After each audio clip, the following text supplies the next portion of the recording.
उनका जायजा आपने लिया इस दिन, और मकसद क्या है बैक टू विलेज? देखिए, जो बैक टू विलेज प्रोग्राम है उसमें मुझे लगता है कि सबसे बड़ी एक बात यह है, गवर्नमेंट के जो भी इनिशिएटिव हैं, स्कीम्स हैं, उनमें पब्लिक की ऑनरशिप हो, ट्रांसपेरेंसी हो, पब्लिक से एक फर्स्ट हैंड असेसमेंट, एक फीडबैक मिले कि डिफरेंट डिपार्टमेंट्स, मुलाजमीन, प्रोजेक्ट्स जो काम कर रहे हैं, क्या ज़मीनी सतह पे उनका बेनिफिट लोगों को मिल रहा है, क्या उसमें इम्प्रूवमेंट्स की जा सकती हैं।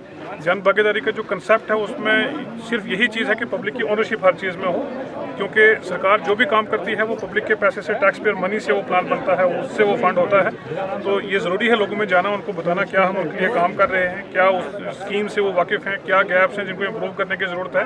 और काफ़ी सीनियर ऑफिसर जो यहाँ पे कैंप कर रहे हैं 2-2 दिन के लिए, वो फीडबैक लेकर एक डॉक्यूमेंट गवर्नमेंट को देते हैं। इसमें सिर्फ काम ही नहीं करना, बट एक सिस्टम में जो एफिशिएंसी है उसको इम्प्रूव करने के लिए, सर्विस डिलीवरी को इम्प्रूव करने के लिए फोकस है गवर्नमेंट। लोगों का ये भी मानना है कि जो गवर्नमेंट इस वक्त काम कर रही है बहुत अच्छा काम कर रही है, लेकिन क्या ये काम आगे भी इसी तरह होता रहेगा या फिर इसमें एक कंटिन्यूटी है? एक तो बड़ी अच्छी चीज़ देखने को ये मिलती है, जो इलेक्टेड रिप्रेजेंटेटिव्स हैं यहाँ पे, डीडीसी मेंबर हैं, बीडीसी चेयरपर्सन हैं, पंचायत के लोग हैं, तो वो एक ऑनरशिप के साथ यहाँ पे काम कर रहे हैं। अच्छी प्लानिंग, अच्छी डिलीवरी, और बड़ी बेहतरीन लोगों ने उस चीज़ के लिए फीडबैक भी दी है। गवर्नमेंट की तरफ से ये इनिशिएटिव कंटिन्यू रहेगा, क्योंकि बड़ा अच्छा एक इलेक्टेड रिप्रेजेंटेटिव का सेटअप है जो इस पर काम कर रहा है, और ये कंटिन्यूटी हर साल, जैसे बैक टू विलेज का 4th सेशन अभी चल रहा है, तो ये हर साल होगा, कंटिन्यूटी रहेगी। आज आपने दौरा किया डिस्ट्रिक्ट शोपियां का, कई जगहों का दौरा किया, और उसके साथ साथ ज़ैनपुर लोगों की जो मांग थी वो भी आपने सुना, कैसा लगा?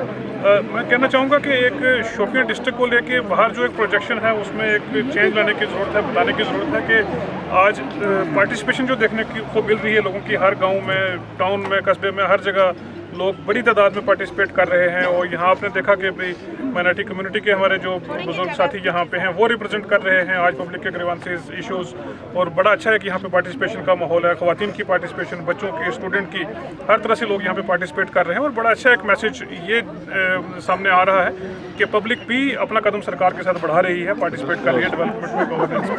Thank you. अब मैंने इसी साल बनाए हैं। अभी तक मतलब जैसे मतलब मैक्सिमम किस सेल्फ हेल्प ग्रुप का पूल में अकाउंट कितना है? जी सर, 12 एक सेल्फ हेल्प ग्रुप जी सर, उनके जो पूल ये मन करना सर उम्मीद स्कीम अंदर फाइनेंस उम्मीद मतलब सर अगर अमिस योर कपूर विलेज में काफ़ी कुछ चला कि कुछ माइग्रेशन हुई, बाकी चीज़ें हुई, कुछ बदकिस्मत ऐसे हालात भी बने, कुछ किलिंग्स भी हुई। लेकिन इसका यहाँ पे ठहरना, हालांकि एडमिनिस्ट्रेशन ने एक स्टेटमेंट भी इशू किया था कि कोई माइग्रेशन हुई है, टेम्पररी हुई है, जाते हैं, ये भी सच है कि विंटर्स में जाते हैं। लेकिन मक्खन लाल जी का यहाँ मैं इनके घर भी गया, मैं साथ ही सल्यूट करता हूँ उनको, और ये अभी भी इतने हालात खराब होने के बावजूद भी इसके हाथ में एक सीट है जिसपे इन्होंने इस इलाके की डिमांड्स रखी है, वो यहाँ का भाईचारा इलाका। और इस गांव में तकरीबन 35 से 40% हिंदू थे, और अभी भी 5-7 घर रह रहे हैं। तो इनका शुक्रगुजार हूँ, ये यही ठहरे, डरे नहीं ज़्यादा। हालांकि हालात ऐसे कुछ आपको तो पता है, माइनॉरिटी का होना जहाँ पे 99% मुस्लिम हो, और कुछ घर कैसे हालात बनते हैं और किस तरह से रहते हैं, तो मैं इनका शुक्रगुजार हूँ। बाद में अब विंटर में ये जाते हैं 2-3 महीने, तो मुझे उम्मीद है कि वो कुछ माहौल जो बनाया गया है, जो प्रिंट मीडिया, इलेक्ट्रॉनिक मीडिया में दिखाते हैं, उसका असर हम पे नहीं पड़े यहाँ पे। जनाब अल्लाह, मैंने इस इलाके की नुमाइंदगी 2011 से एज सरपंच की, 2014 तक। 14 में असेंबली चुनाव हुआ, मैं ऊपर वाले के तरफ से MLA भी बना। अब उसके बाद DDC का चुनाव हुआ, मैं DDC मेंबर भी बना। इस इलाके ने हमेशा मुझे इज्जत दी है, और मैं भी खुदा को हाजिर नाजिर रखकर इस इलाके की खिदमत करता हूँ, यहाँ के लोगों की खिदमत करता हूँ।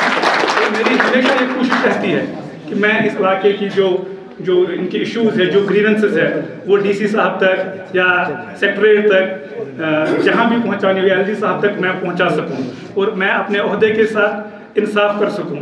हालांकि मेरी बदकिस्मती है जनाब, मैंने कोई भी ओहदा 5 साल पूरा नहीं किया।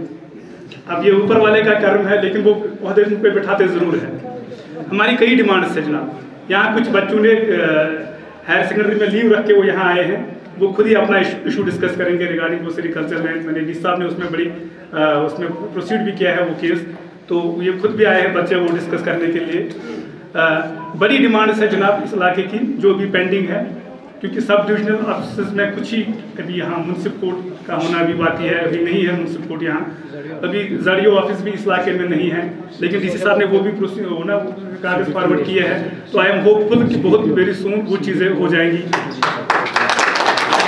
यहाँ हमारा सर रिसीविंग स्टेशन 2 बने थे, एक नागबल में, उनका DPR भी अप्रूव हुआ था, लेकिन बदकिस्मती से भी काम नहीं हुआ नागबल का।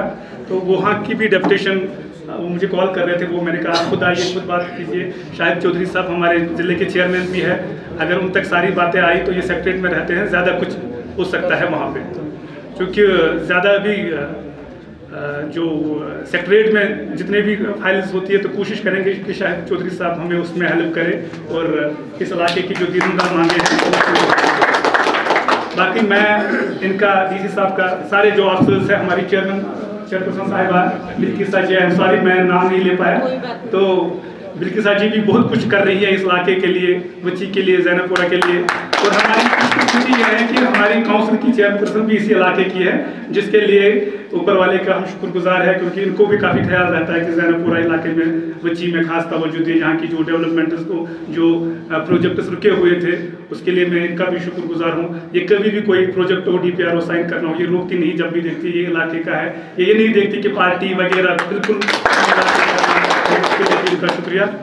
अब मैं लोगों से ही, क्योंकि मैं तो अक्सर आपकी डिमांड्स पहुंचाता रहता हूं, जो मैं मक्खन लाल जी से गुजारिश करूंगा कि वही शुरुआत करें, क्या क्या डिमांड्स है यहाँ इस इलाके की, तो वो हाईलाइट करें जो भी ग्रीवेंसेस है। Thank you very much.